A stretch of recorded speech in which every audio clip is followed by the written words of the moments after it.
Hi, everybody. My name is Justin Gardner. I started this journal club, and it's a wilderness medicine monthly event with free farm credits through the WMS. So this session is on diabetes management. We have a special guest. We could maybe call him the first gentleman of our fellowship. Daniel Culpepper has joined us, and we are having three presenters, the WMS guidelines and 2 articles. And one of our fellows, Ty, is going to help proctor the event. He chose the articles tonight. So, Kristen, I believe you have the guidelines to present for us. Whenever you feel ready, take it away. You should be able to share screen. All right.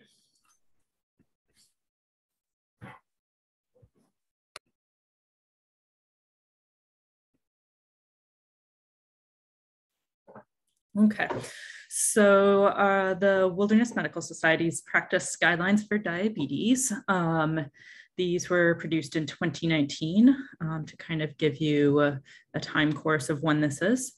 The recommendations that you will be seeing are from the American College of Chest Physicians. And so there is grade 1, which is strong, and grade 2, which is weak evidence, kind of balancing the risks and benefits. And then you have grade A, which is high evidence, B is moderate, and C is low evidence. So you will see those throughout this presentation.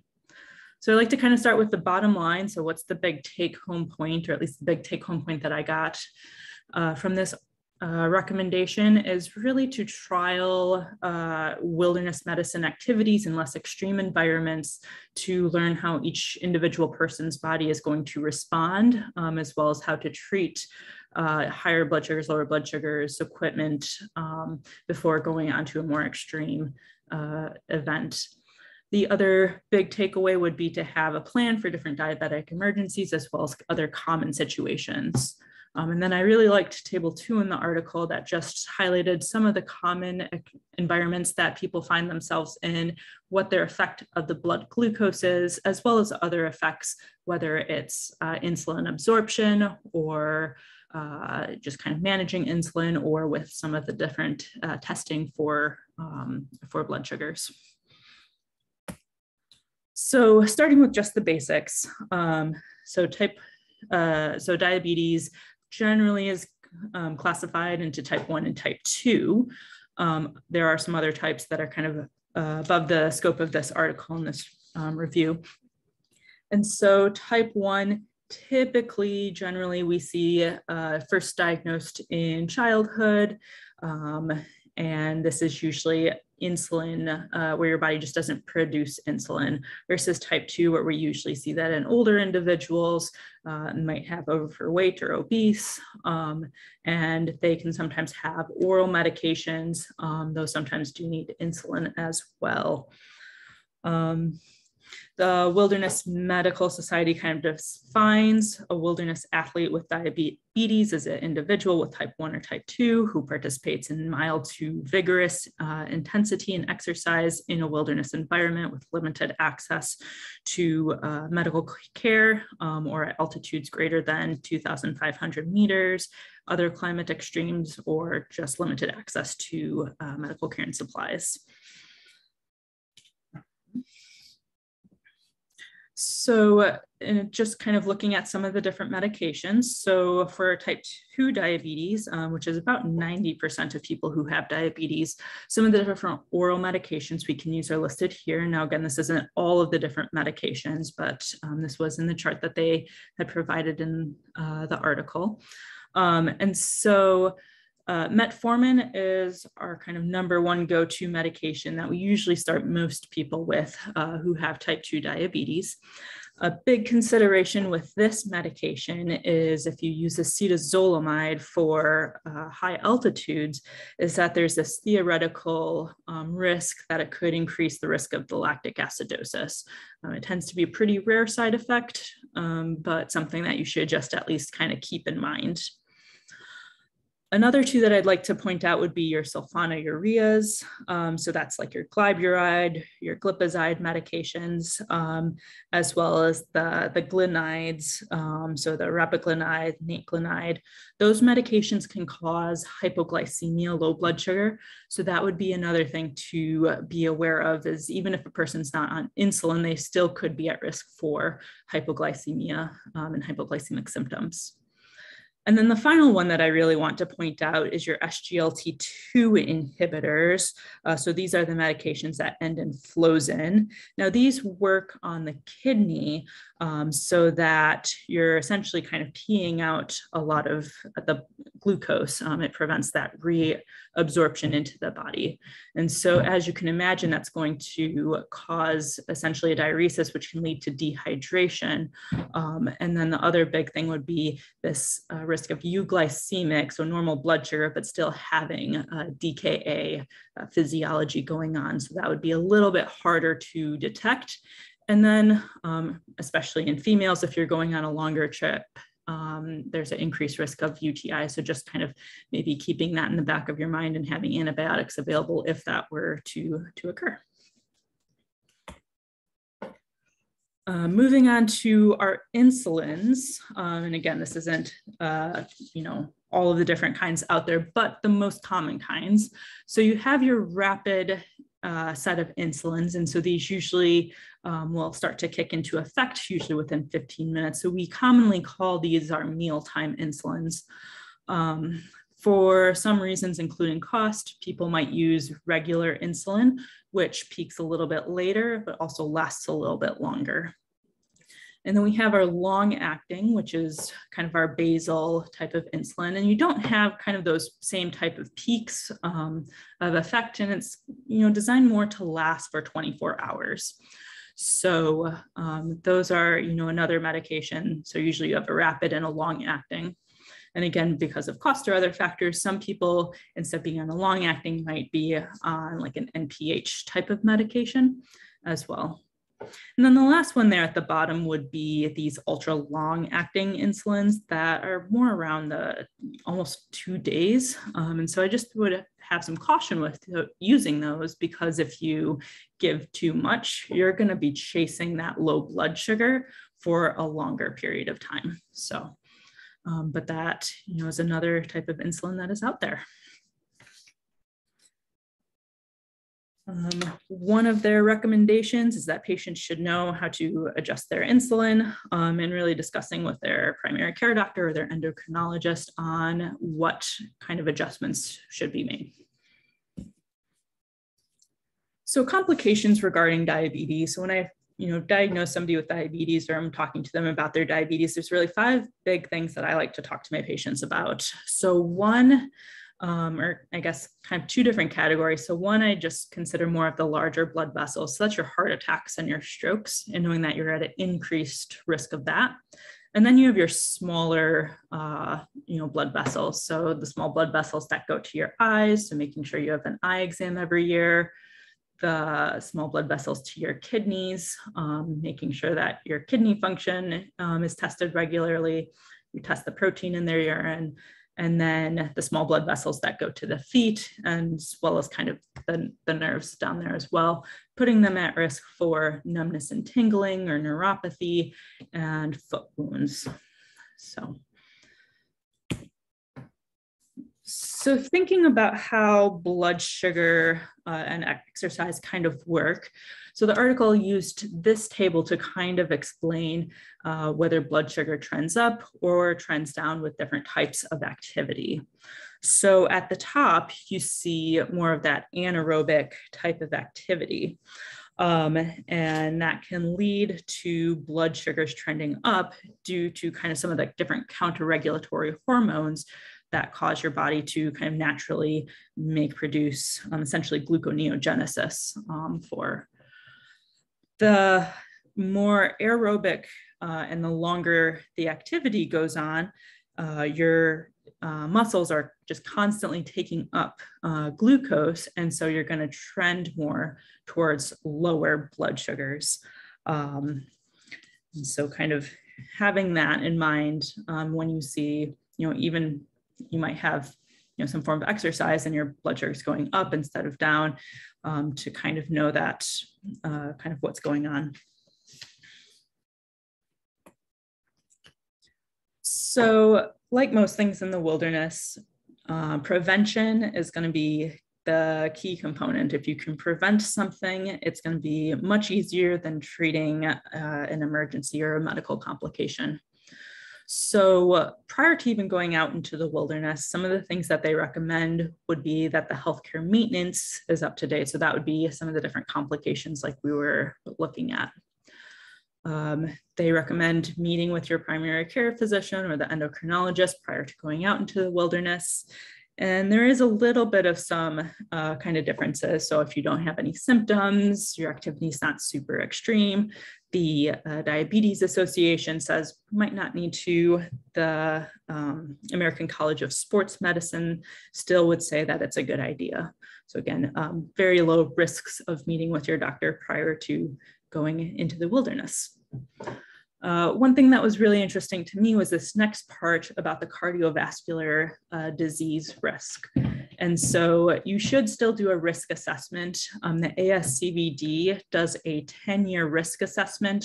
So essentially what's your likelihood or what's your chance of getting a heart attack or a stroke in the next 10 years? And then treatment being, should you be on a statin, having, not smoking, blood pressure controlled, and kind of some of those other risk factors. Something that's not routinely recommended would be to do an EKG or like an exercise EKG or like a stress test. Now, you can obviously think of situations, a person who's very high risk or has other complications where this might be a very reasonable thing to do, very extreme environments, but in general is not something you need to do on absolutely everybody. For those people who have some of the different complications from diabetes, counseling them on ways to decrease risks of further complications or injury would be beneficial. So you could imagine somebody who has foot wounds or really bad neuropathy could be at increased risk of, injury to their feet, a cold injury, frostbite, and so making sure they have proper footwear, or checking their feet regularly, things like that. And so again, individualizing this to each person.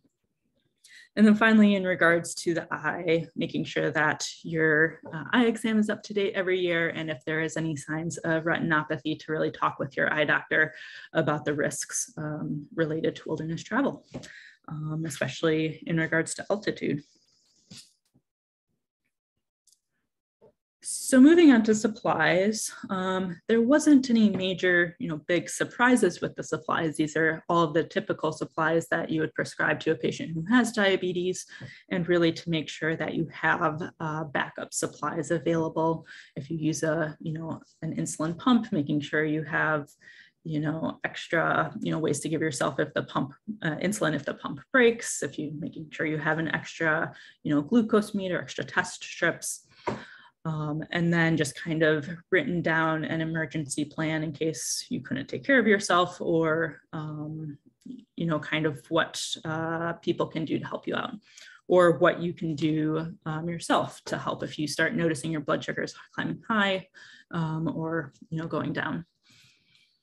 I think one of the things that's really important to know is that some of the different monitoring equipment are not tested at some different extreme temperatures, extreme altitudes.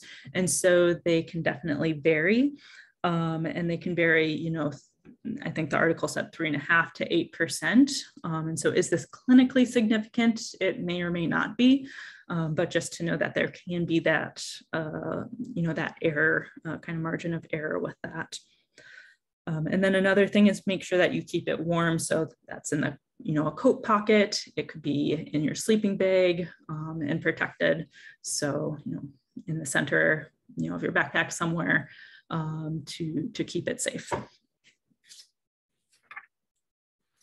Here is additional supplies that they would recommend. Again, none of this really comes at a big surprise. I think the other big thing for the emergency would be to look at your glucagon for treating,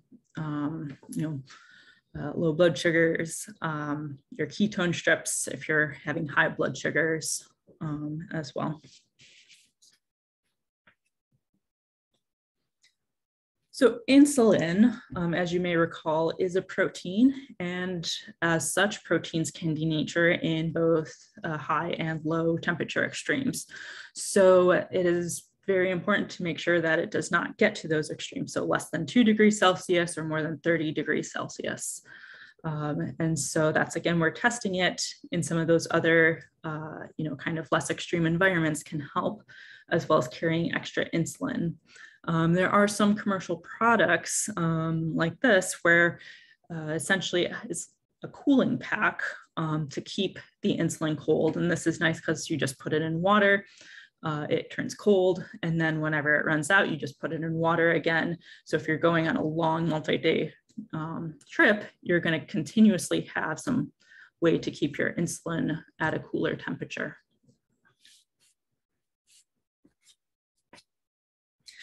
So moving on to some of our different extremes. So the first one that they mentioned was high altitude.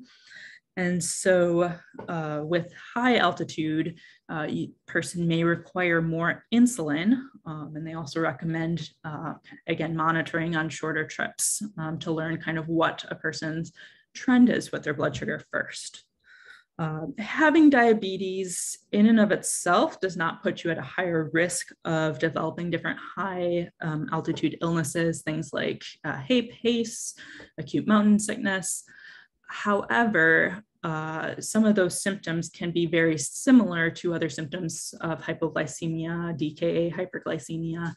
So it can sometimes be really hard to know what's going on, especially if you don't have the ability to test a person's blood sugar.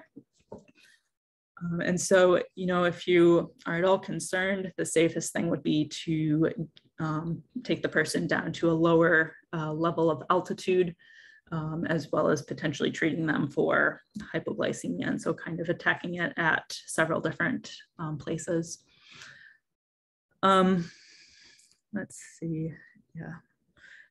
Using acetazolamide with caution. So acetazolamide, as you may remember, really limits kind of bicarb reabsorption, which can cause dehydration, and it can also cause a metabolic acidosis, which is kind of part of the reason why we use this. However, it could theoretically worsen, DKA, both in the dehydration set as well as the acidosis set. So just being aware of that. And then with steroids, which we sometimes use for HACE or HAPE, steroids can cause hyperglycemia. And so just being aware of that and using it with caution. But obviously in a life-threatening situation, you should use steroids.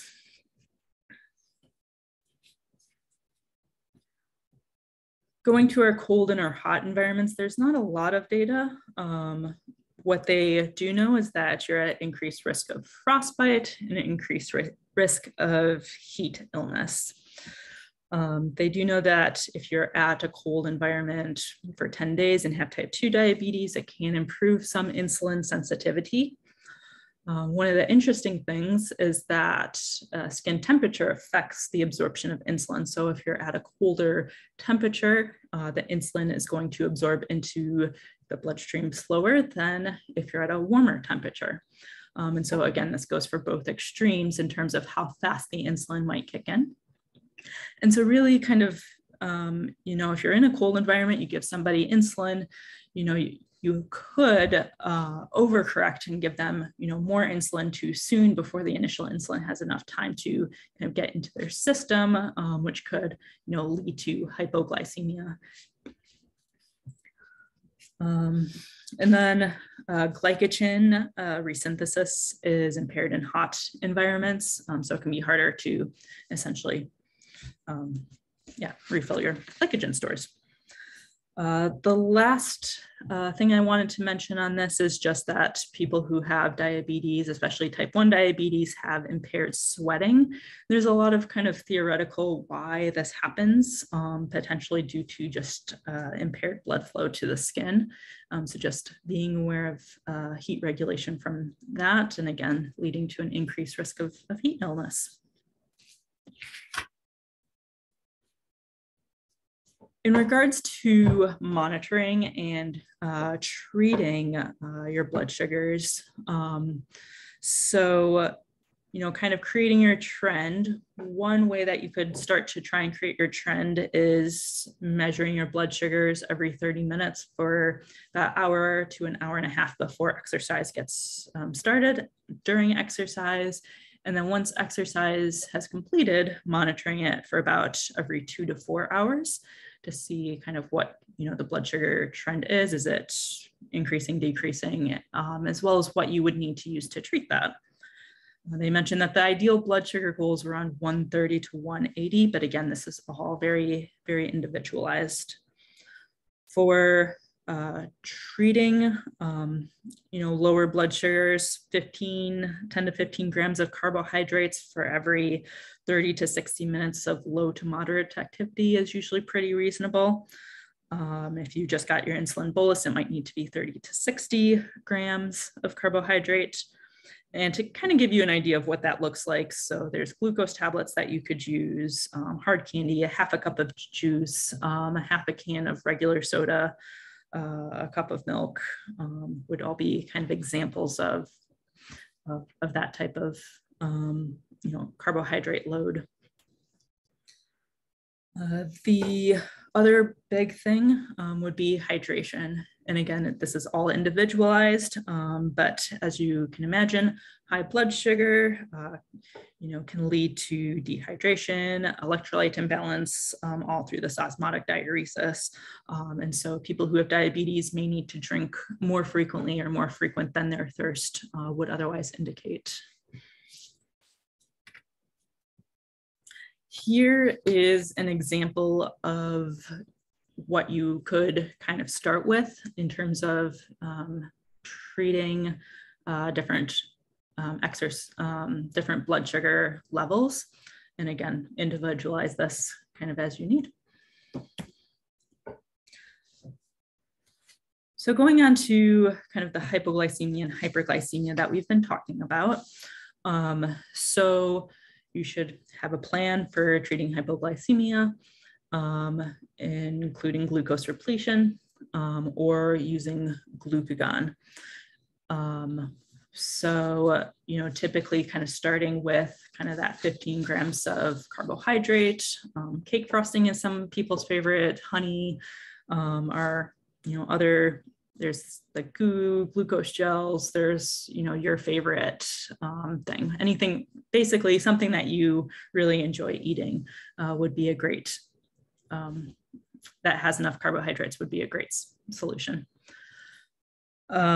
Symptoms of hypoglycemia, and I should say hypoglycemia being, less than 70, would be like drowsiness, confusion, dizziness, nausea, heart palpitations, tremor, sweating, anxiety, but ultimately can even lead to seizures. So it's definitely something that should be taken seriously. If a person is very obtunded, and again, there's a plan in place, you could consider doing glucagon, which can be, sub-Q, intramuscular. However, like the rest of, insulin, you need to avoid extreme environments with this. But the other big limitation of this is if a person's glycogen stores are completely depleted and just not there, it's really not going to have that same type of effect. And then the other big thing is that people are at risk for low blood sugar at night, especially if you have activity that lasts fairly long, because so just one of the things that you need to think about would be kind of maybe decreasing the bolus by 20%, the bolus insulin, because even though you are no longer exercising, your body's still going to be trying to replete those glycogen stores and still needing to use kind of blood sugar throughout the night. So moving on to our other extreme. So this is our high blood sugars. So your hyperosmolar hyperglycemic state, your HHS, more commonly seen in type 2, and then your diabetic ketoacidosis, more commonly seen in your type 1 patients. And so both of these are considered medical emergencies, and you really should be thinking about evacuation and creating a plan. You should know the signs of ketosis and have testing strips available so that you can know if you're starting to go into that state or not. They do say you could maybe consider managing it if the patient and their doctor are comfortable with this treatment protocol and the person can orally hydrate, has good nutrition, and there's no altered mental status. But I would definitely have caution in this. For example, in DKA, especially without additional laboratory testing, a person could have like whole body potassium depletion, and if you give them insulin, that could drive their potassium down farther. So just being super cautious, which is I think part of why it's a 2C recommendation. And that there's kind of lots of making sure that everything is kind of in, kind of as optimized as can be for treating this. If you're going to be covering a long distance event or some other expedition, as a healthcare provider, just knowing how to treat, monitor these hyperglycemic emergencies. And again, kind of ultimately creating this, individualized plan. Things that commonly will precipitate or set off hyperglycemia would be dehydration, illness, infection, trauma, steroids, as we had mentioned earlier. But even just, not having the right insulin to carbohydrate ratio, or, if insulin pump malfunctions, there's lots of different reasons. They do have a nice chart for hyperglycemia, so blood sugar is about 250, on kind of what you could consider doing to try and correct this, especially before it gets to hopefully more of one of our emergency type of diseases or disease processes. I have, let's see, can you guys see the anesthesiologist video? was like, No.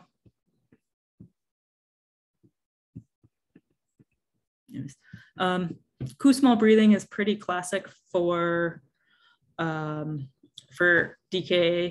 So if you don't know what that looks like, you can find videos on what that looks like.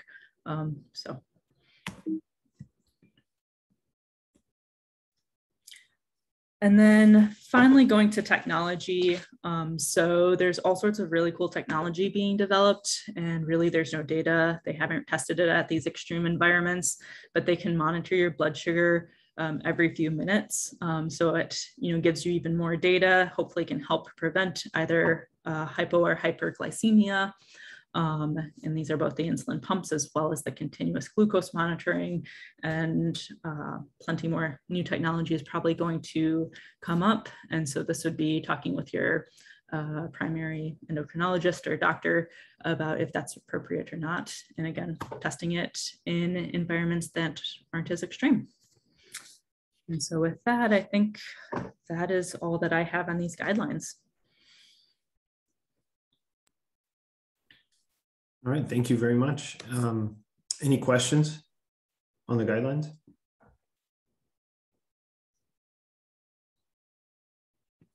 Any tips for, based on clinical experience and life experience based on what you heard in the guidelines? I can chime in a little bit, guys. So that last slide, the technology, actually it's come a long ways. Since I think that was published in 2019. FDA has approved dosing off of the continuous glucose monitoring data. So the continuous glucose monitors, they give you a estimated blood glucose every 5 minutes. Like I've got it on my Garmin watch. Like I can see it whenever I'm doing something. And so it's it's much easier to make a treatment decision when you always have a blood glucose reference available versus, okay, well, my blood sugar was, so-and-so at 8 a.m., and they're only testing it 3 or 4 times a day. It's a very different algorithm as if you're using that continuous data throughout the day. And so, if you have anybody going into an active environment, I would highly, highly recommend pursuing the continuous glucose monitors. Yes, they're more expensive, but the amount of data you get it's night and day, especially if you're being active and you're putting different stressors on the body. You've got compounding factors of the activity. You've got alternative diets. That's another thing to have in mind is, the carbohydrate, fat, protein balance of what you're consuming before activity. So if you have a high carbohydrate meal before your activity, well, what do you need to counteract all those carbohydrates? You need a lot of insulin. Okay. Do you want to put a lot of insulin in your body before you're going to do something strenuous? Probably not, because that activity is going to increase the efficacy of that insulin. And so, maybe going to a more fat or protein focused meal reduces your insulin requirements, reduces any error factors from those compounding factors of the activity and the insulin effects. And it makes it easier to manage your blood sugar through the activity.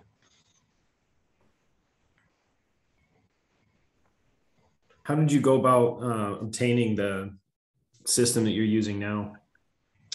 So I'm using a closed loop system that it uses a Dexcom continuous glucose monitor, and it controls a Omnipod insulin pump. And this is a I would say off-label use. This is a community open source project that was generated because the community was tired of waiting for the medical device infrastructure to get something out to market, because the technology is already there. And, I think they're up to tens of thousands of people are using these homegrown systems. It's not for everybody. It definitely requires someone that's more technologically savvy and able to critically look at data and make decisions for themselves. But diabetes is not a backseat disease. The patient has to take ownership of it and be able to make treatment decisions. If they're having to call a PCP or an endo every time they need a treatment decision, they're not going to make very much progress in the management of their disease. And so empowering them to make decisions, and that they really need to start with solid data, and the continuous glucose monitors and the closed loop systems really help change that to allow the patient to be able to better manage their disease. Did you notice quite a improvement in your glucose monitor, like management within normal and your lifestyle once you switch to this system? I mean, my A1Cs have been in the 6s probably the last 5 years anyways. I will say where it's improved has been quality of sleep and quality of life, just because the closed loop system's adjusting my basal without my interaction. So if it predicts that I'm going to be going hypoglycemic, it will back off on my insulin delivery, and then I get better sleep. And I mean, I get better sleep. My wife gets better sleep.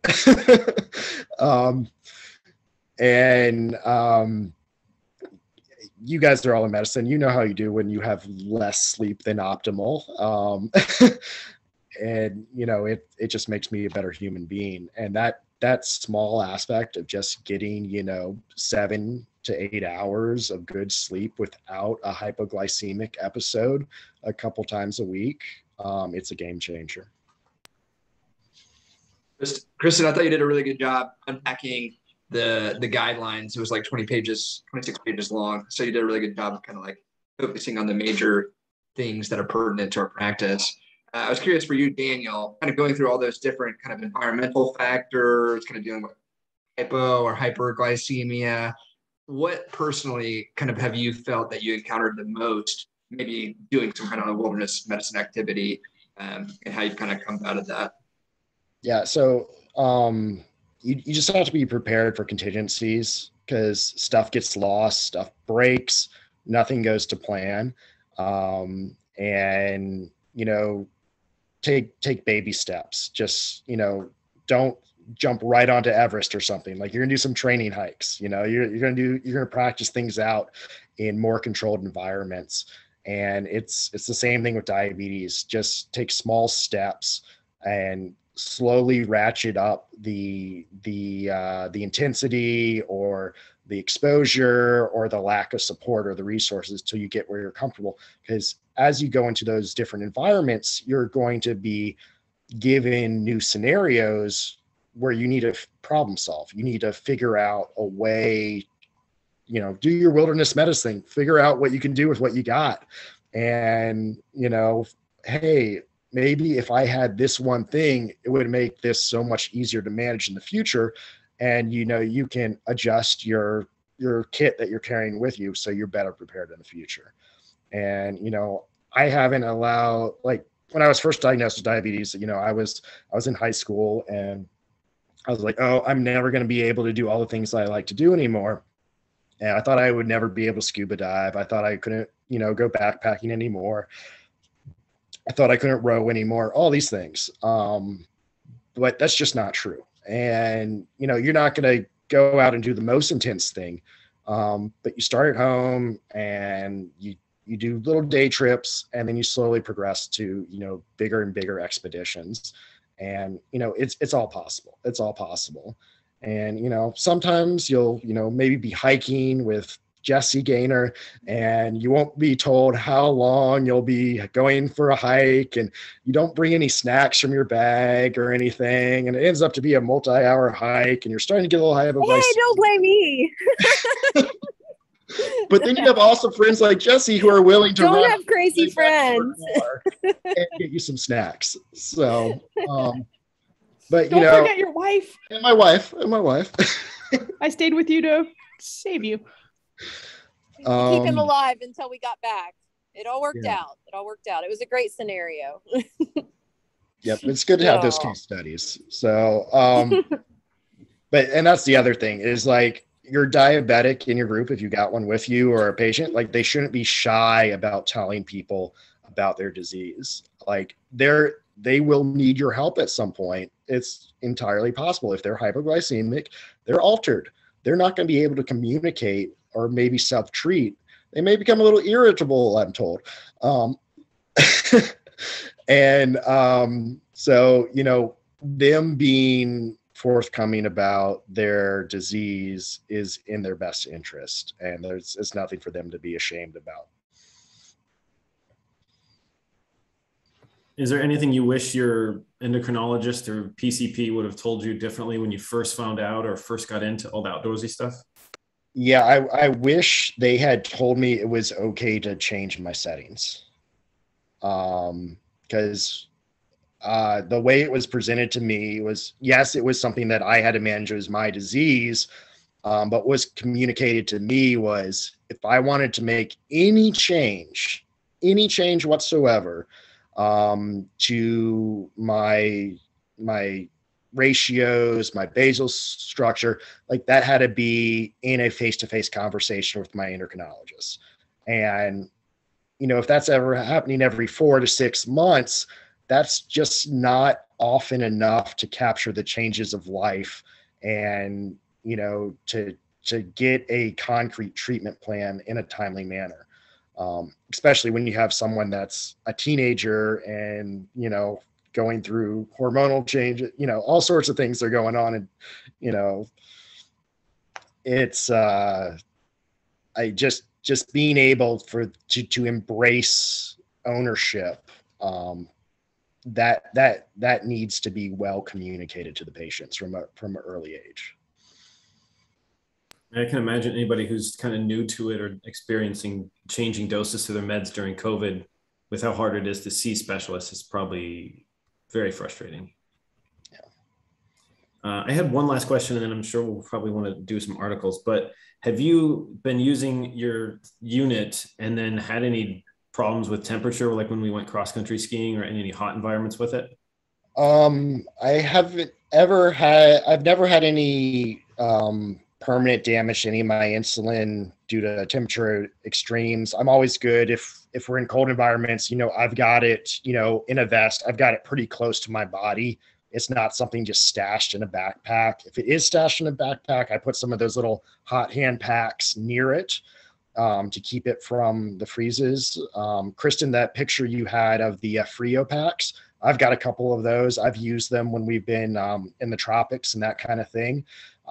As long as you're not being stupid and leaving stuff on the dashboard of a car or something, you're really not pushing the limits. But if the insulin starts to look cloudy or something is off on it, then definitely go to your contingencies. And contingencies, like I know the recommendation said to carry twice as much as you need. I carry 3 times as much as I need, because when things go wrong, they all go wrong at once. And the other recommendation, don't store it all in one place. All right. Have it in a friend's backpack. Have half of your supplies, you know, at a physically separate location. What if your pack falls down a cliff or something? What are you going to do if that's all your supplies? You know, don't put all your eggs in one basket. All right. I think for the next couple articles, think about anything you can bounce off of his head, since we've got him to somebody who's very experienced in this while we go through the articles.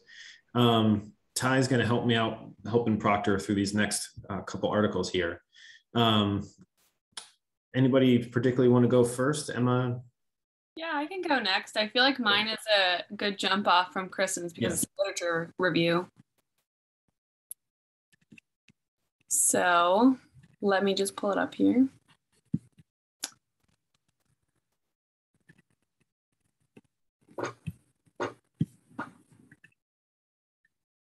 Hang on.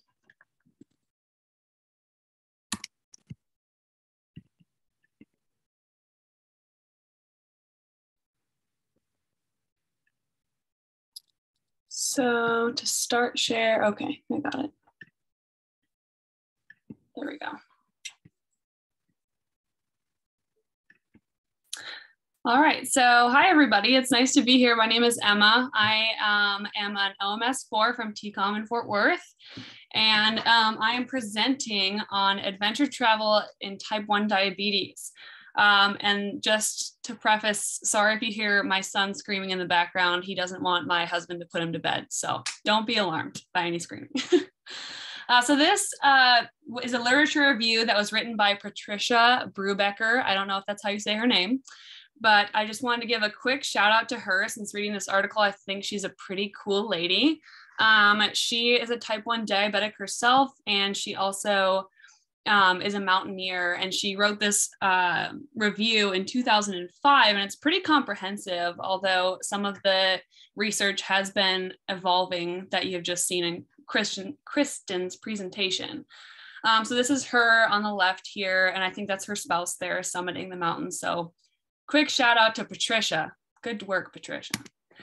All right, so for success rates, I can't see my whole screen. How do I move this? Do you guys know? I'm sorry, what was the question? I can't see the top of my screen since the little toolbar. Oh, never mind, I moved it. Okay, so since this is a literature review, it's been kind of broken up into different subjects. So I just kind of took each subject and the highlights that I have from them. So the first one is success rates, and this looked at a number of different studies comparing type 1 diabetic patients to non-diabetics in various altitudes and rates of ascent, all the way from Kilimanjaro to Cho-Ohu. I don't know if that's how you say it either. And then different levels of experience as well. So the people that climbed the fastest and the lowest had little to no experience at all. So the author concluded that without any other complications of type 1 diabetes, that they seem to have similar success rates. And this was controlling for other factors, such as like if they previously had a sedentary lifestyle or any cardiac issues, stuff like that. There were lots of limitations with all of these studies that were used because they had very low populations that were studied, obviously, because not everyone in the world climbs Kilimanjaro, and then a smaller percentage of those people have type 1 diabetes, especially I'm sure in 2005. So, and then there were multiple uncontrolled variables in multiple of these studies as well, such as comorbidities and ascent times, stuff like that. So I think this was a good comparison. It shows that people with type 1 diabetes of relatively good health could achieve the same results as people without diabetes, which is awesome. The next one that I really liked is altitude sickness. This is the fun stuff. So as Kristen talked about already, there's multiple complications of altitude sickness like cerebral edema and pulmonary edema, and then retinal hemorrhage as well. Some of the symptoms of acute mountain sickness include headache, altered mental status, GI disturbances, fatigue. And to me, when I was reading this, all of these sounded very similar to symptoms that could be associated with hypoglycemia, and maybe even as a stretch, DKA. I don't know. But so I think that if you were leading a group, you would need to really keep your differential open with your treatment options of hypoglycemia versus acute mountain sickness. So all the studies listed in this section were also pretty limited, but they did show, the studies that were referenced showed no difference in rates of acute mountain sickness in diabetics versus non-diabetics. I'm also not sure if I mentioned these are all type 1 diabetics. None of these were type 2 diabetics in the whole literature review.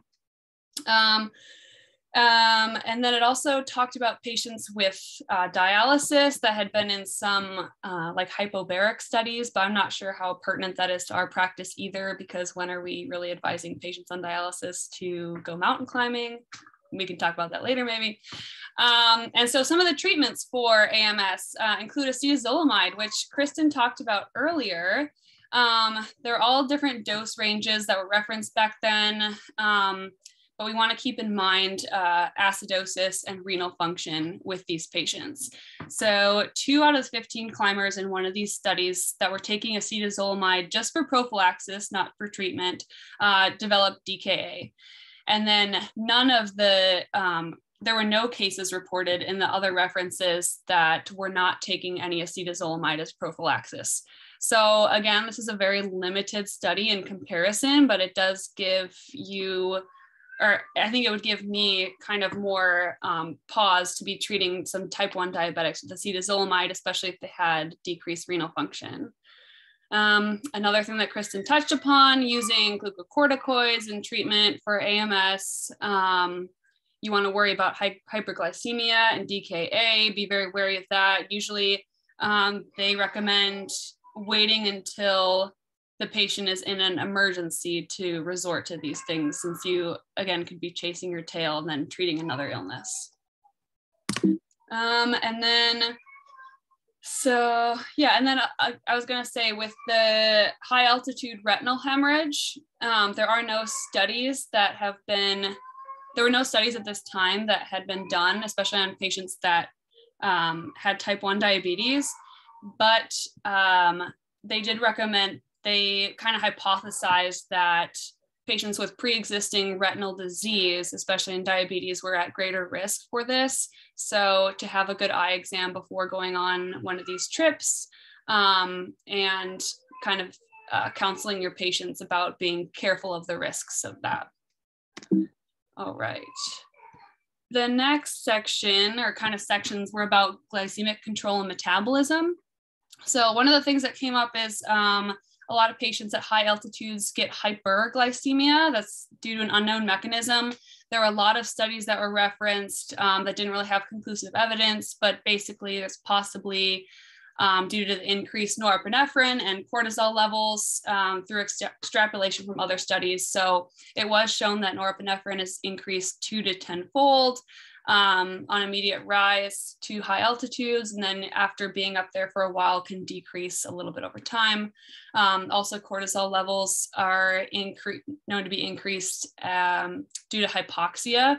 And so with this kind of combined stress response, the norepinephrine can increase your glycemic or your hepatic glucose production, and then also decrease your insulin sensitivity or increase your insulin resistance.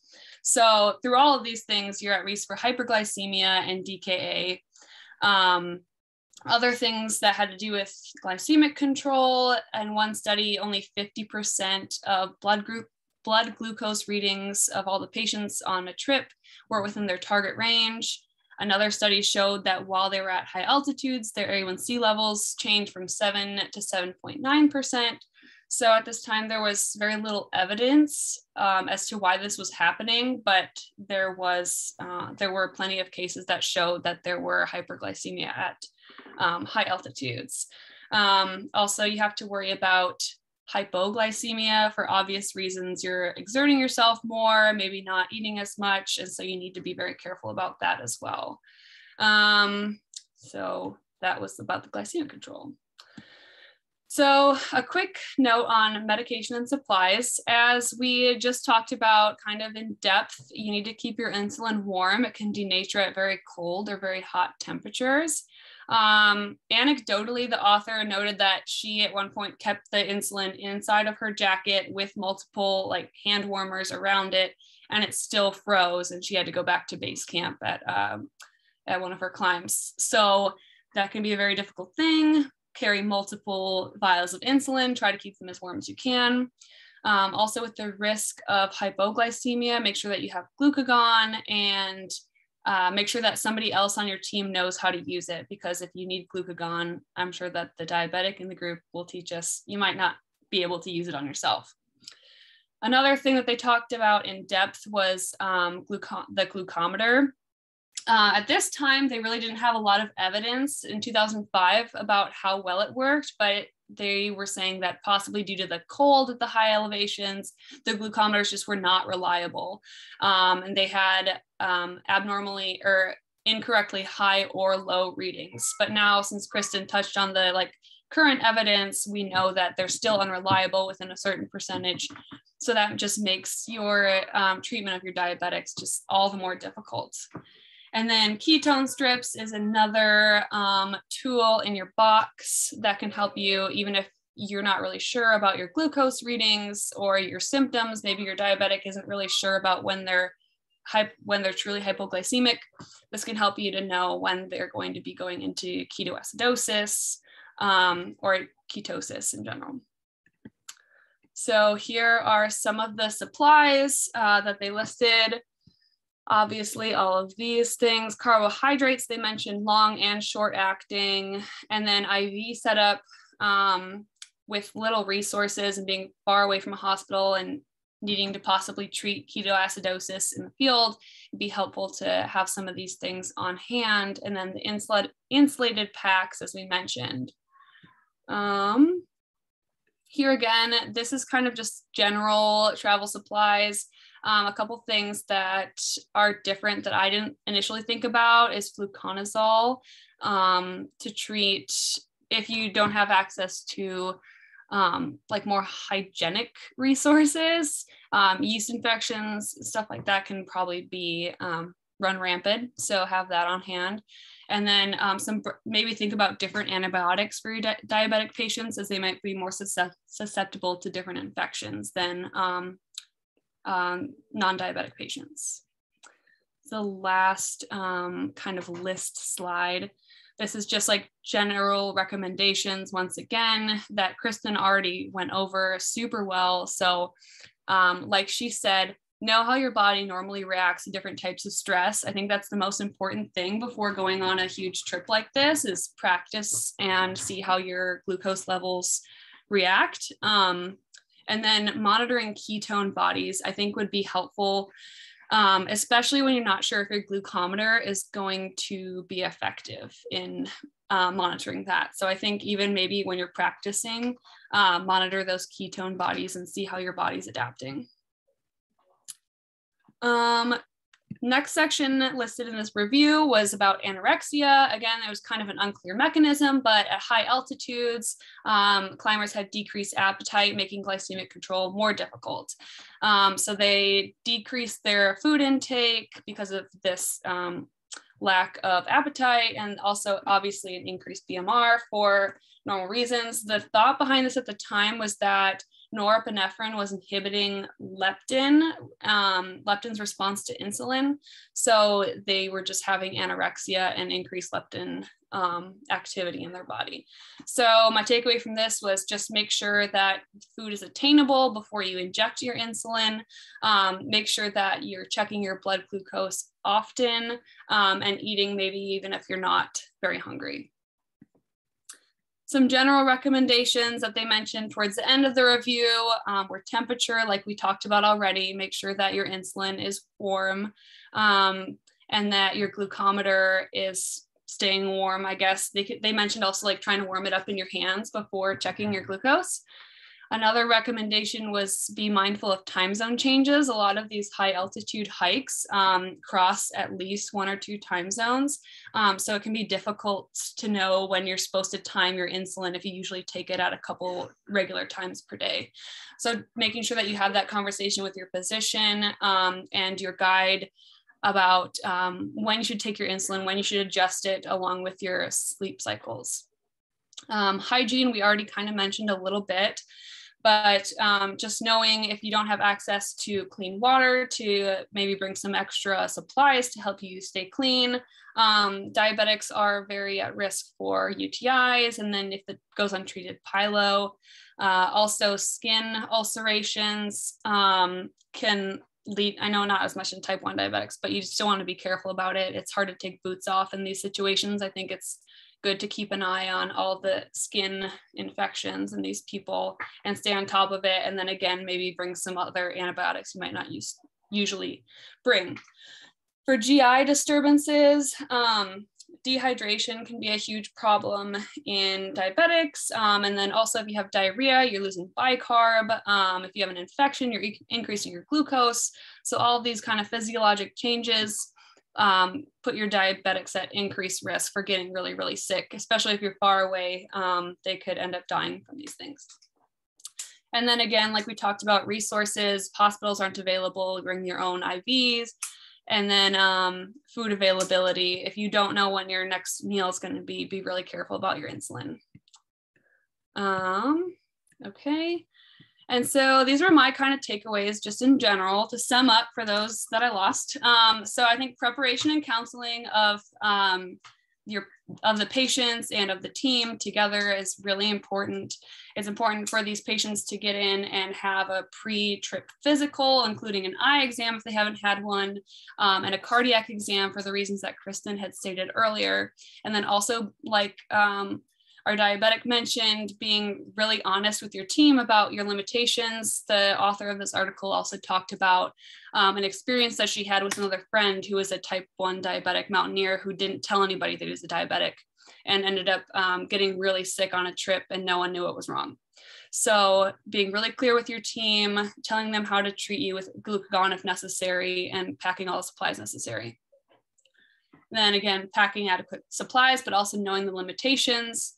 If you think that someone's going into DKA or is having a hypoglycemic episode and the glucometer is reading euglycemic, they could just be taking different medications like Kristen stated, but the glucometer could also just be faulty.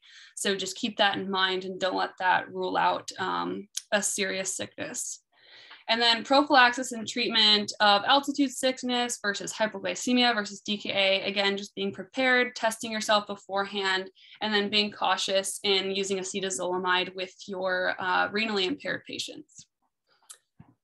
So kind of my critiques of this, first of all, it was written in 2005, and that's a little bit out of order, but this was written in 2005. So obviously there's been a lot of research that has evolved since then. Most of the studies that were referenced are very limited due to the patient population size, which is not really something that anyone can control. I mean, just pure numbers. And then I think that this is really applicable, obviously, to people with type 1 diabetes, but I think that it could probably also be applied to patients with insulin-dependent type 2 diabetes. So that's something that we can talk about. And then also, I think that this author just has a really strong background and knowledge of this disease. And I think she's a really great source. So I think this, even though it's a little bit dated of a paper, is still a really comprehensive, well-informed source. And she's written hundreds of articles and done lots of research since then. So awesome for her. So if we want, we can do some of these discussions, or we can just talk about whatever you guys want to talk about.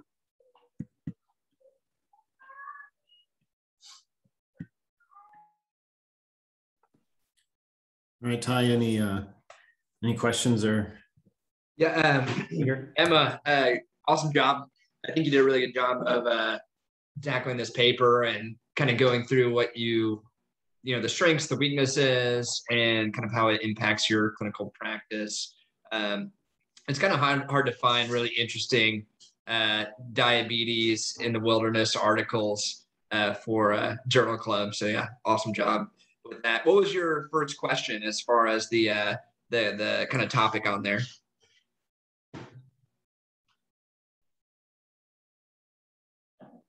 Sorry, that was dumb of me to close it. Okay, my first question was, how will this review change how you counsel your team before a trip? And then will this change the medications or equipment that you pack?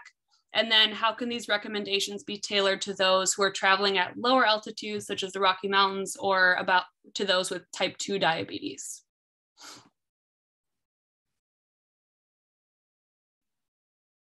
Anyone have any kind of thoughts about any of those questions as far as how it kind of impacts their clinical practice or kind of preparing for a trip?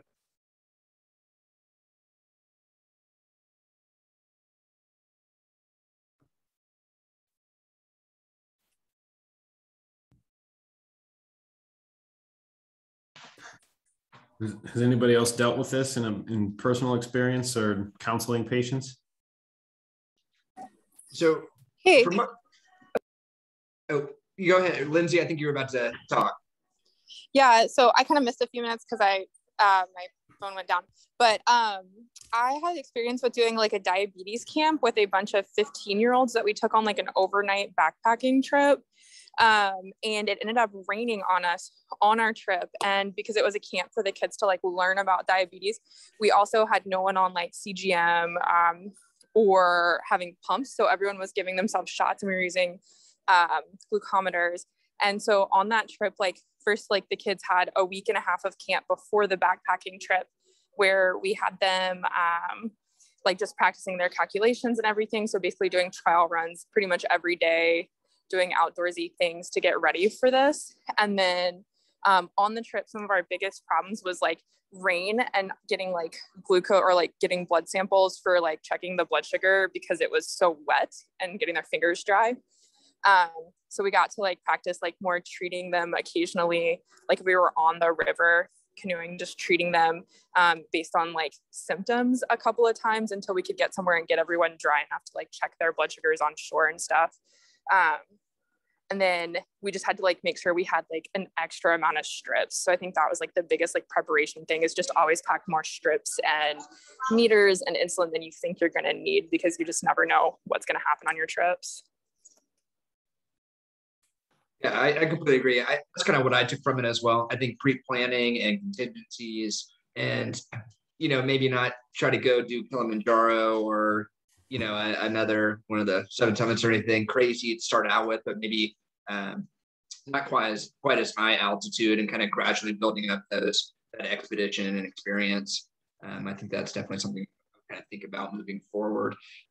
Daniel or Jesse, I know Jesse has a lot of interest and experience with altitude. I don't know if she's had to deal with any kind of altitude and diet and treating diabetics, or if Daniel, you've been to any kind of altitude and had to manage your diabetes. If you guys have any input, that'd be awesome. Yeah, honestly, I haven't really had any patients with diabetes that have had a problem at altitude. Did meet it's kind of a little bit off topic, but we did find a gentleman who was an alcoholic and had passed out. And we, he's in altered mental status, unconscious patient. We're kind of trying to differentiate. And the first thing we did was rubbed honey on the inside of his mouth. And within a few minutes, he started kind of coming around. Now, whether he was hypoglycemic and that worked, or he just started coming around, but it's kind of good to remember, when someone's unconscious, think about, it's always good to give them sugar. You worry a little bit less about someone who's super hyperglycemic than someone who's hypoglycemic. But other than that, I haven't really had a lot of experience except for the story Daniel told. That was, I think, Mount Rogers in Virginia. So while pretty high in the state, not too high, but yeah, about 5,000. I have had the privilege to go to Peru with the fellowship twice, and we were between 14,000 and 17,000 feet, backpacking for multiple days. And it's definitely need to keep an eye on your basals, and maybe just targeting a slightly higher blood sugar than you normally would if you're at home and you've got the safety net of a fridge right in front of you. Because you never know when you'll have some GI distress and you can't keep down your dinner or something like that after you've already bolused for it. It was like, oh, geez, you just took 10 units of insulin, but you also threw up what you were planning on eating. And, you got to get those grams of carbohydrates into you to compensate, or you're going to have a really bad time. And so, I think that was a good point from Emma's presentation, is like, don't take that insulin until that food is in front of you. And I've definitely been burned by that, probably more at restaurants than out in the wilderness. But, you kind of want to pre-bolus to get that insulin working as the food arrives. But sometimes life happens and that food does not arrive when you're anticipating it. And so that insulin starts to act before you have any carbohydrates in your bloodstream. And so that delay could be caused by a waiter, or it could also be caused by, GI. It could be caused by, you ran out of stove fuel and your dinner is like a frozen icicle or something. And so, just erring on the, a little bit more conservative, higher blood sugar is fine. Hyperglycemia, if you're 150, that's long-term complications. It's not worth the hypoglycemia risk of tight management in a wilderness environment. And I wanted to show you guys one thing. We've been talking about contingencies. This is a little Pelican case that I carry most of the time when I'm far from home. And I've got most of the things to get me out of most binds in here. So like I've got a replacement set for my insulin pump. Okay. I've got some goo, a fast glucose source. I've got a syringe so I can just give myself a straight bolus of insulin, but if my insulin pump's acting up. So it's good to have an alternative delivery system. We talked about glucagon. I don't know how many of you guys are familiar with Baqsimi. It's a nasal glucagon. So you don't have to worry about this freezing. It's much more durable than the injectable intramuscular glucagon. And it's much easier to administer. And that was another point from the presentation. If your diabetic thinks they need to give themselves glucagon, they don't need glucagon. If they're capable of giving it to themselves, they don't need it. This is something that's only going to be administered by somebody else, because if they need this, they're unconscious. So, but I highly recommend getting the nasal glucagon versus the traditional injectable, because it's really finicky. You have to dilute it and mix it around and then re-inject it, and just not worth it anymore. And then of course some insulin, and it all fits in this nice little waterproof case. It's readily identifiable. I put a little tile Bluetooth tracker in it too. So I know if I have it with me or which hotel I left it in. And it's very low cost to build a couple of these. And so you can give one of these contingencies to your buddy to carry in their backpack as well. And this will get you through about a day's worth of problems that may come up. If you're going on a longer trip, you're of course going to have a larger kit.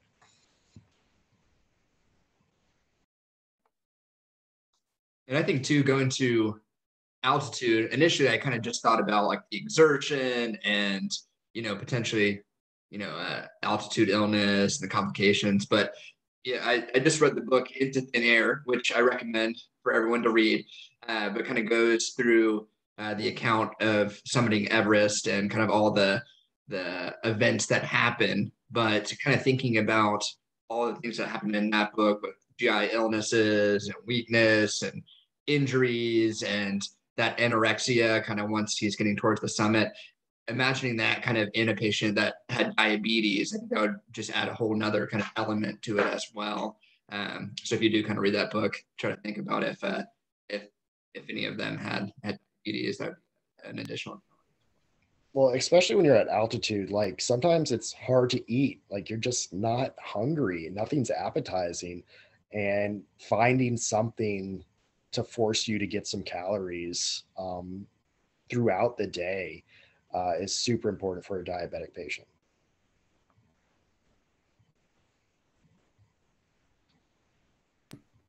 All right, cool. Any other comments or questions on that article and what we've been talking about before we move on to the next article? All right. Okay, let's move on to the last article then. Go ahead and take it away. You should be able to share your screen. All righty.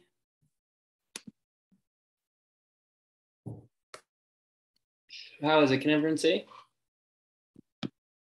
Okay, so my name is Jared Sheehan. I am a third year at Nova Southeastern.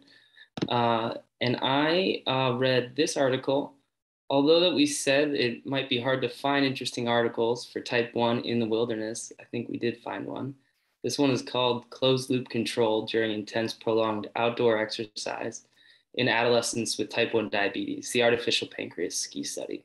It's from 2017, so it is pretty recent.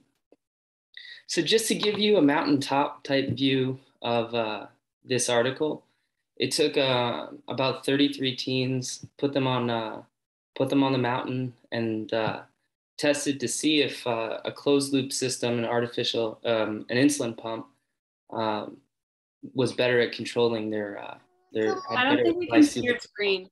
Sorry. Yeah, hey Jared, try sharing again. Okay. Sorry to cut you off. No, it's much better to, it's much better if you guys can see it. Let's see.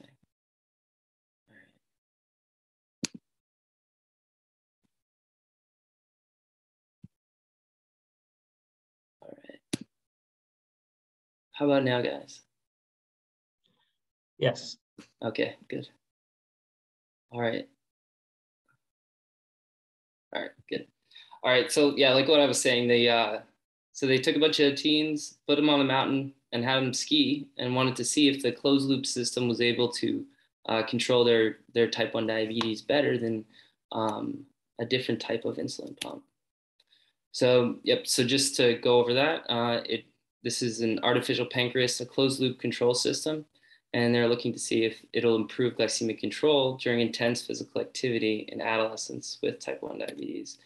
So just to review, what is an artificial pancreas? It's a closed loop system, so there's a continuous glucose monitor, and that communicates with an insulin pump, and based on an algorithm, it will give the appropriate amount of insulin accordingly. This differs from an open loop system in which there's also a continuous glucose monitor. However, the insulin pump can be manually changed depending on like the patient's need and everything. Interestingly, there's also hybrid ones that have some basal like autonomy, and then you, depending on like meals or if you're going to do something strenuous, you can actually bolus a little bit more. But in this study, they're going to use the closed loop system, and they're going to rate it against an open loop. So why are they going to do this study? This study is important because Although there has been some great studies previously about the artificial pancreas, both well, in the inpatient and then moving to outpatient, and then also in camp settings, there really hasn't been one that tests its efficacy out during like strenuous exercise. So this is the first one that they did in that. It's also important because intense exercise puts type 1 diabetics at increased risk for both hypo and hyperglycemia, like we already talked about, due to those rapid changes in insulin sensitivity. And then moreover, the average hemoglobin A1C for teenagers, adolescents with type 1 diabetes is the highest of all the age groups of type 1 diabetes. So you have a group of patients that are more likely to do strenuous activities, the younger population, and they're at increased risk, and they're likely managing their disease not as great as like the adults with type 1 diabetes. So you have so that's why we can learn a little bit about this one. Okay, so why skiing? Well, first of all, skiing is fun, but it's also popular, so you could apply it to different populations. And then it has different variables. So there's the cold, the altitude, the stress, fear, and excitement. And it's intense physical activity. I know personally that from that, when I was like 13, I broke my ulnar and radius skiing. So I know that it's nothing just to scoff at. So what did they do? They used the algorithm for the closed loop system was a UVA artificial pancreas. This has been an FDA approved device for the closed loop system. So this isn't they're not taking something a device that hasn't actually been tested before. And they used two different groups. They had half their group. There's 33 total. Half of them were in Wintergreen, Virginia, at a lower altitude, about 1,000 meters, and then the other half were at a higher altitude out in Breckenridge. They skied for 6 days. There's a pretty strict schedule, and they were continually monitored with staff. So the subjects were between 10 and 25 years old, half and half Virginia, Colorado, and they were randomly divided, and they were paired based on average hemoglobin A1C and their age. Like I mentioned earlier, the test group for this was an open loop system. So the real difference is how good is the algorithm versus the patients that are manually adjusting what kind of insulin they'd like to administer. Okay, so what were the criteria for inclusion and exclusion? These were pretty tight because the major focus of the study was definitely safety. So the type 1 diabetics had to have been diagnosed for over a year, so that no one's new to the game here. And they've had to been using an insulin pump for greater than 3 months. So that eliminates a decent population who are just injecting. The exclusion criteria were no recent history of severe hypoglycemia or DKA within the last 6 months, pregnancy, or conditions that would be incompatible with practice of winter sports and altitude. So that kind of puts, with the hypoglycemia, there's more of a recent hypoglycemia that kind of eliminates a decent amount of people, because teens tend to be diagnosed with type 1 in that age range, and there's some fluctuations learning about the disease. So these are kind of teens to young adults that are pretty decently managing their type 1 diabetes already. They didn't really go into they didn't really mention what the conditions incompatible with the practice of winter sports, but I imagine maybe something like sickle cell disease and being in the altitude might be something that they'd eliminate. So this is kind of what their day-to-day was about. They divided the groups into the control and the closed loop system, and they would go out throughout their day. They went 135 hours of skiing, and it was a pretty strict schedule. They'd wake up, they'd eat, they'd ski for 3 hours, they'd eat again, they'd ski for a few hours, rest, and then they'd eat again, and then they'd have a little bit of dinner, and then they had some activity that they didn't specify, but it had to be some kind of like physical activity. It couldn't just be lounging around. So when they were out on the course, they were broken up into groups of about 4 or 5 people, and they had one instructor who was a ski instructor. So they're focusing more on like the safety of the skiing, and then also a team member from the study who was like who knew more about the study itself, so they could manage it if someone broke out of the protocol. In addition to that, they also had a physician monitoring all the glucose levels wirelessly. So there's some pretty stringent monitoring. Some rules that they had going into the study, these are red light alarms for both hypo and hyperglycemia. During the day, 80 milligrams per deciliter was considered low, and then 70 at night. Anything greater than 300 was also a red light alarm for hyperglycemia. In addition to having the blood glucose, the continuous monitor, they also had they also did some the finger pricks measurements before and after skiing. This was kind of a safeguard to make sure that the glucose monitor, the continuous one, was working appropriately in the cold, because like we've mentioned, it might not work as well. Then there's the remote monitoring from the physician, the ski instructor and study team instructors. And then in addition to that, all of the participants had Fitbits, and so they could monitor heart rate and the activity to make sure that there's some consistency on how hard the participants were working during the study. Okay, so what did they care about in terms of glycemia? So they were really trying to see one of the primary goals was to see if the closed loop system would allow the glycemia to keep in range, and that range was 70 to 180. They also had a secondary goal to see if they could even narrow the range from 70 to 140.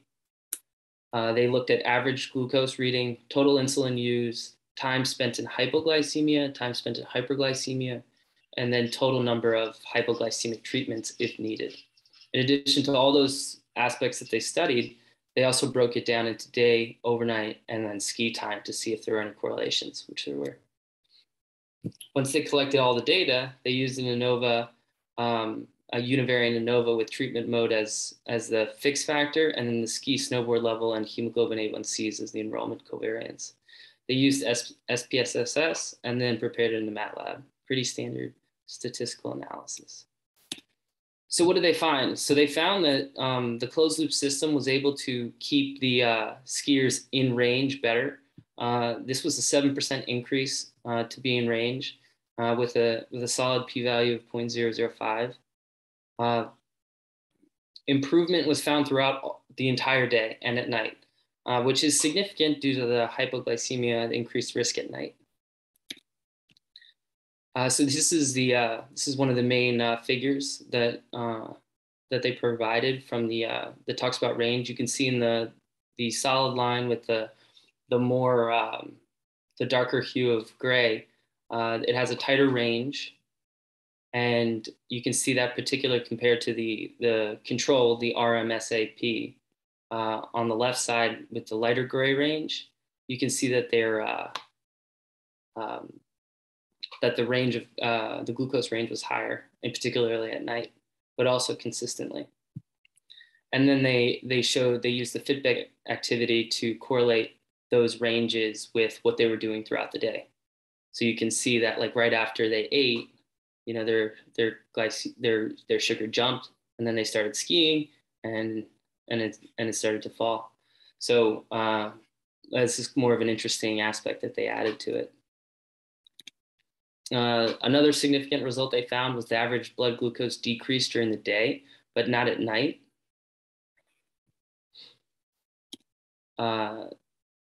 Thirdly, the closed loop system used less insulin overall. I think this is more of like, this shows that the device might be a little more precise than the skiers who are titrating. All right, and then this was one of the more major findings. The percent time found under 70 milligrams per deciliter drop by nearly 50%. So overnight, in particular, you can see that the time that the participants were in the closed loop system, they experienced less hypoglycemia compared to those who were using the open loop system. And you can see that in particular over here on this side of the graph. Oh, and this was also pretty interesting. The result had a strong ski level effect. So the beginners experienced less hypoglycemia compared to the skilled campers. If the skilled campers had, or the new campers, if they had more of the manual, the open loop system, they found that they weren't as good at adjusting when they were out skiing, and they resulted in more hypoglycemia compared to those who were advanced skiers, and those skiers kind of knew their body a little better and experienced less hypoglycemia. So now we are moving to the correlation between the ski level and the glycemic control. So they did have some skiers, and they had a variation of ski level experience. They had almost half of the participants were actually had very little experience skiing, and then it ranged up from there. So the beginners spent less time hypoglycemic. This difference was most pronounced at night, and that kind of goes back to understanding the control of the insulin when experience intense exercise over time. And the advanced skiers with the control in the control group were found to have more hypoglycemic events at night compared to the CLC group. This has to do more within its own group, and back to the adjustment of the manual adjustment of the skiers, even if they're advanced, compared to what the group believes the more minute adjustment of the insulin in the closed loop system. And then less insulin was required in the advanced group versus the control group, and that goes back to being able to adjust a little more finely. So there were non-significant results as well. They looked at sex, age, hemoglobin A1C, BMI, and then experience. So although they looked at them, none of them were significant. There were significant results in experience within a control group or within the tested group, but not when you have them against each other. So that's just a little clarification there. So adverse events, skiing is not easy. So there was 2 fractures and an ACL tear. Those subjects had to be removed. And then there was also one subject who had a blood glucose less than 50 after being treated, and he had that twice, or he or she had that twice. So that subject was also removed. Other than that, the ski trip went pretty good. So conclusions, the UVA AP system for the closed loop, the algorithm, was safe overall. The artificial pancreas was superior in keeping the glucose in target range during the night and day, and reducing the hypoglycemic events that can happen at night. In addition, reducing hypoglycemia at night was more dependent on the ski experience. All right, so there were plenty of limitations. One of the biggest ones was the inclusion and exclusion criteria. That's mainly because they were focused on safety, and they needed to make sure that no one was out there becoming hypo or hyperglycemic out on the mountain. It's already an intense exercise as it is. They also had increased supervision with the monitoring, testing, and treatment. This, in a way, kind of helped the test side of the study, because if the control group were to fall off at any point glycemic wise, there was a safety net that was monitoring 24/7, and they could bring you back up. So their significant findings are a little more solidified because of that increased supervision. However, it's still a limitation because we weren't able to see the real differences.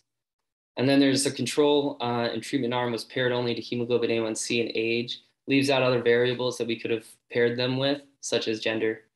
And then in addition to the small sample size, which is tough because of the intense exercise, the age range, and just the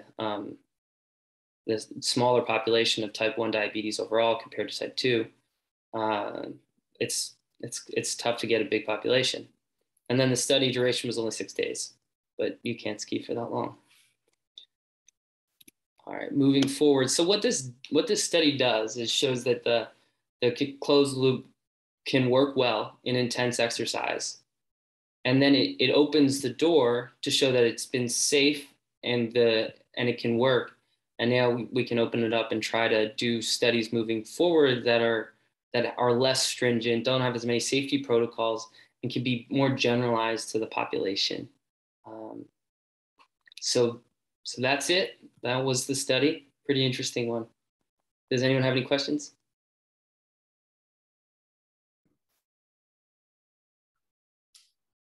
Do you think it fit the number of participants based on their power calculation? I think they said they needed 34 and they had 32.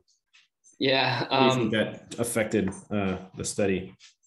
I'm not entirely sure exactly how that affected the study.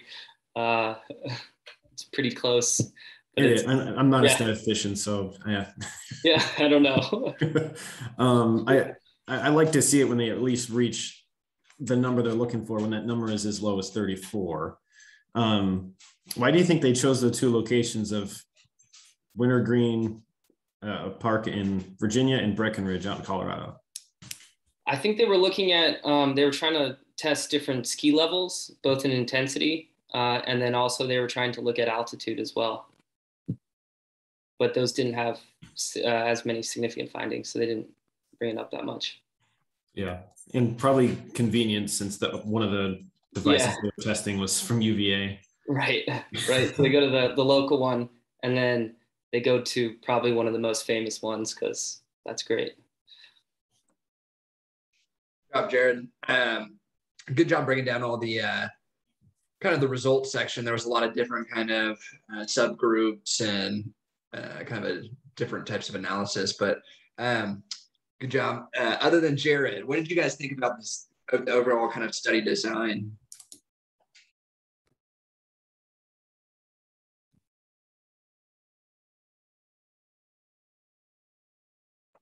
Did you guys think it was a good design? Do you guys think that it was not that well done? What do you guys think?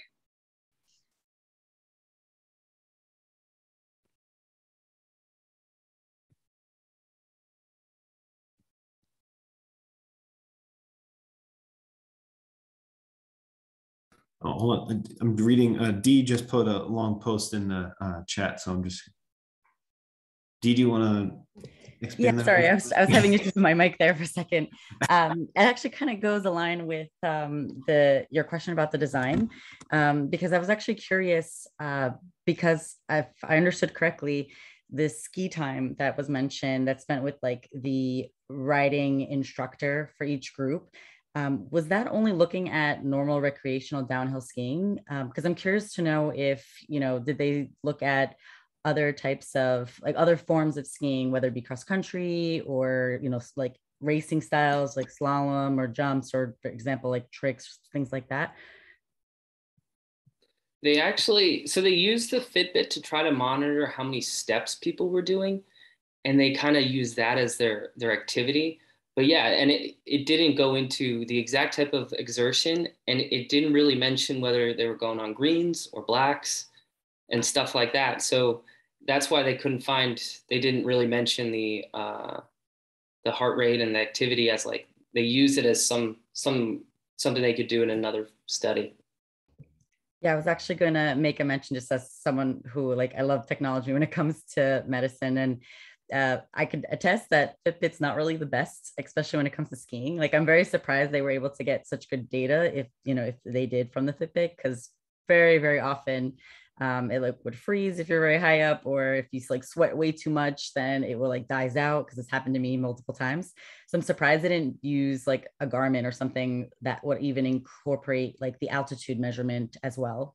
So I thought it was kind of an interesting approach they made for this particular study. Right. There was, I think, because it was kind of a new and harder type of study. There's a lot of like error or holes in the activity that they need to do. But yeah, with Garmin being such a common brand amongst that wilderness outdoorsy community, I am somewhat surprised that it wasn't something like that.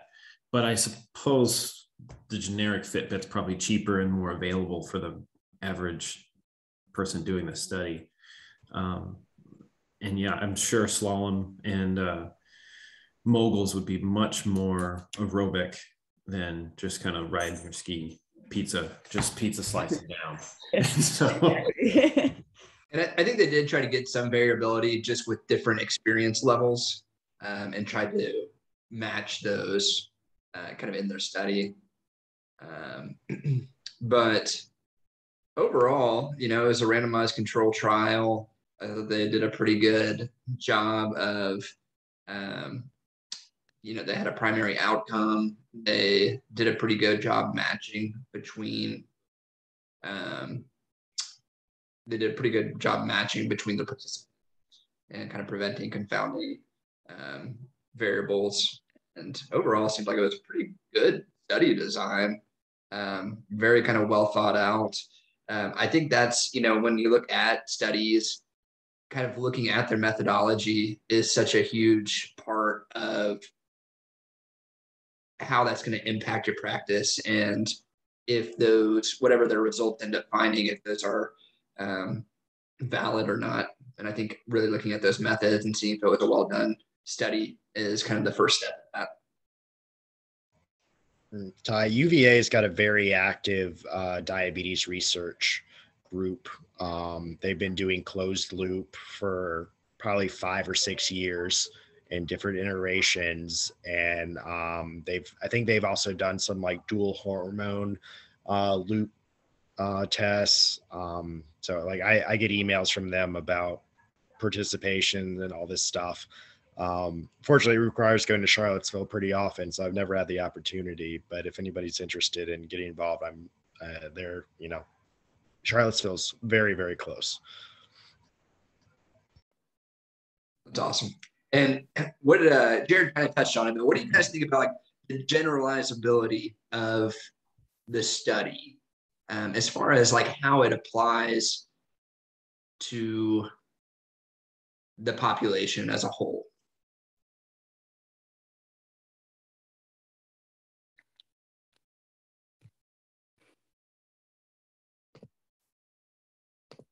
Well, didn't this study only focus on, if I remember correctly, the young adults, like 25 to 30 something year olds, if I'm not mistaken?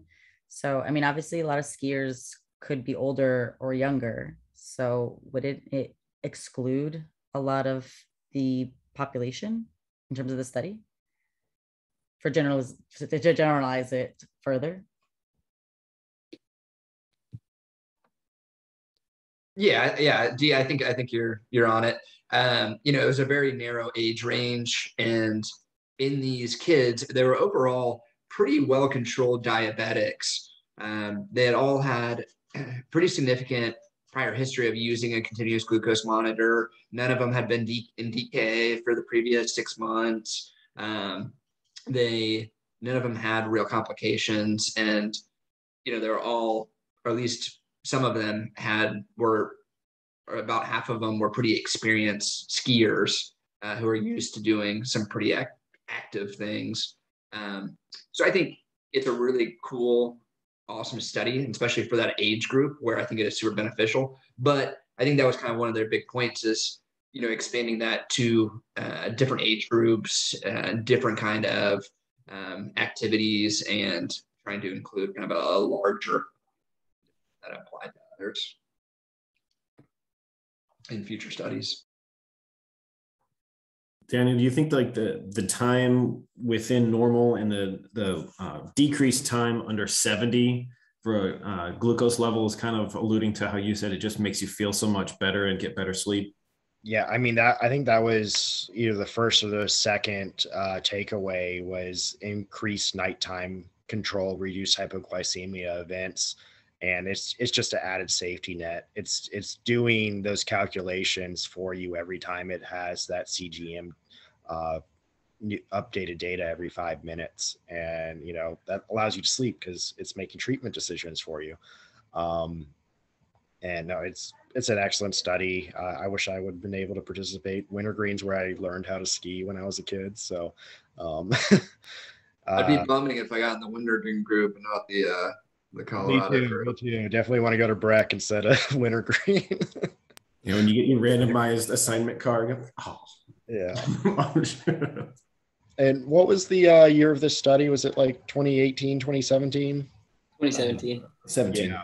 So like things have come a long way even in that time, because there's multiple commercial closed loop systems that are available now. So when they put this out, there really wasn't much available at all. But it's good having multiple commercial options, because that just puts it into the hands of more patients that are out there.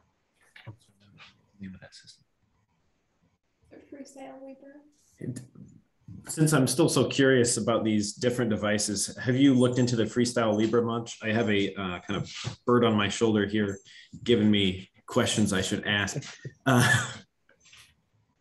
I've looked into it. So it's not quite as accurate as the Dexcoms are, but it is significantly less expensive. And so you've got that trade-off. The Dexcom's pretty spendy, even with insurance. But I think the data you get from the Freestyle is still solid. I probably wouldn't base a closed loop system off of it, and I don't think any of them do. But especially for someone that's on multiple daily injections or something, just getting more data than they would over a finger stick glucometer would definitely be beneficial to someone that's active. Because especially when you're skiing or something, do you want to take off your glove and try to get some capillary flow to get a blood glucose sample? It's impossible. Whereas if you just, for a Libre, you just scan the device to the sensor on your shoulder, and you've got data with a trend line. And that's what the CGM gives you, is that trend line. Like, instead of just having a point reading, it's like, okay, I'm 120 right now, but am I 120 going straight up or going straight down? Like, it radically changes what you're going to be doing for the next 15 minutes. If you're going to need a treat, whether that's with insulin or with glucose source. And getting away from the glucometer mindset to the continuous glucose monitor really is enabling for people in these environments.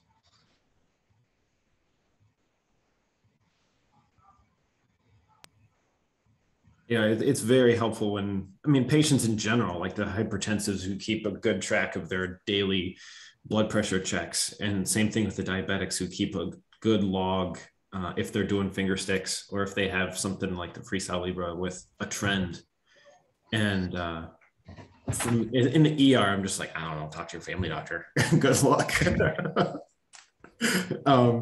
But yeah, the trends like that definitely give me an idea which way they're going, or how much I can rely on them once I discharge them. Like, can I really see if this patient can follow up in 2 days, or is this not great and I need to look into this more? So. And it's also like a cost of entry too. It's like, do I burn another test strip that I have a finite supply of, or is it something that I'm going to have every 5 minutes regardless? It completely changes the math on the management of the disease. And it's totally worth. Some people don't want to know what their blood sugar is doing with that granularity, but it's very much empowering. Yeah. All right. Any other questions or points anybody wants to make? I think we're getting to the 1 hour and 45-minute mark.